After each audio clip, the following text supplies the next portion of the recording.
magandang panalangin natin dapat sa bansa natin na tayong mga born again Christians, tayong mga may relasyon sa Diyos ay dapat ganito na Panginoong Jesus, ikaw maghari sa amin ng mga anak nyo dito sa Pilipinas, ikaw magturo sa amin ng landas na tatahakin namin at ikaw ang magbigay sa amin ng lakas sa bawat araw, sa bawat minuto, sa bawat segundo ng aming buhay, ikaw magbigay sa amin ng lakas upang matupad namin ang kalooban ng iyong Ama.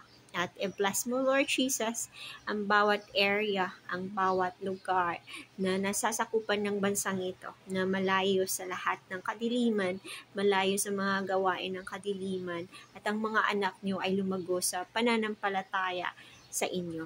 At naway, Panginoong Jesus, ikaw ang magbantay sa mga kabataang pinili niyo para maging susunod na leader ng inyong mga kaanakan dito sa Pilipinas. Ikaw po ang mag-ingat sa bawat isa sa kanila at ikaw magbigay sa kanila ng mga mentors, ng mga leaders na makakatulong sa kanila na makilala ka bilang Panginoon at tagapagligtas. At naway pagpalain mo ang bawat lupain, ang bawat tao, ang bawat tanim at ang bawat halaman, ang bawat hayop na nakatira sa bansang ito, na maging malayo sa lahat ng uri ng sakit, sa lahat ng uri ng kadiliman, at bigyan mo ng awa ang bawat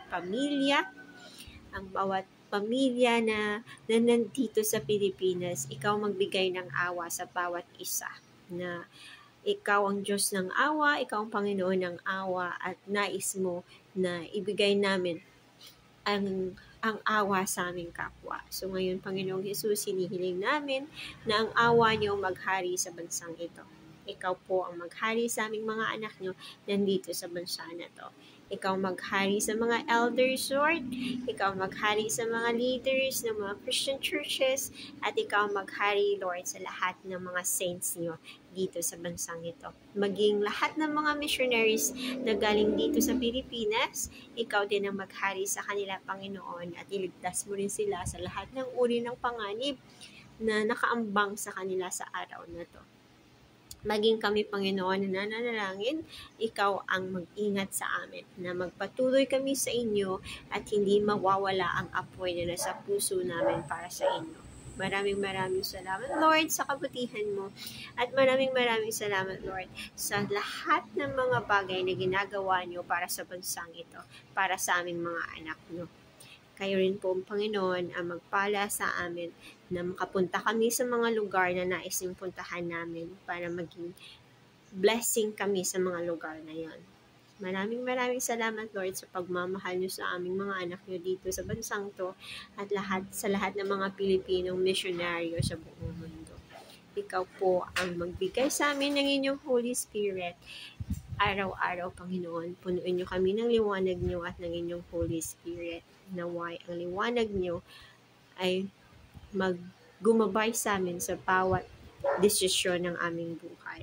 At hindi po kami mawawala sa inyo dahil ikaw ang pinakamakapangyarihan sa lahat at walang makakaagaw sa inyong mga tupa, sa inyong mga kamay. Kaya Lord, hanapin mo ang mga nawawala mong tupa sa bansang ito. Ikaw ang humanap sa kanila at ang lahat ng mga tupa nyo na may sakit, na may sugat, silang lahat ay inyong pagalingin at ibalik mo sila sa inyong pastulan. Ikaw ang aming pastul, Panginoon Jesus. Ikaw ang aming nag-iisang pastul. Kami ay inyong i-lead nang naaayon sa inyong kalooban. Maraming salamat, Jesus. Maraming salamat, Ama. At maraming salamat, Holy Spirit. Baguhin yung mga puso namin, Panginoon, upang ang mga puso namin ay maging katulad mo. Malambot, mahinahon, punong-puno ng pagmamahal at tawa. Maraming salamat po. Sa pangalan ni Jesus, Amen.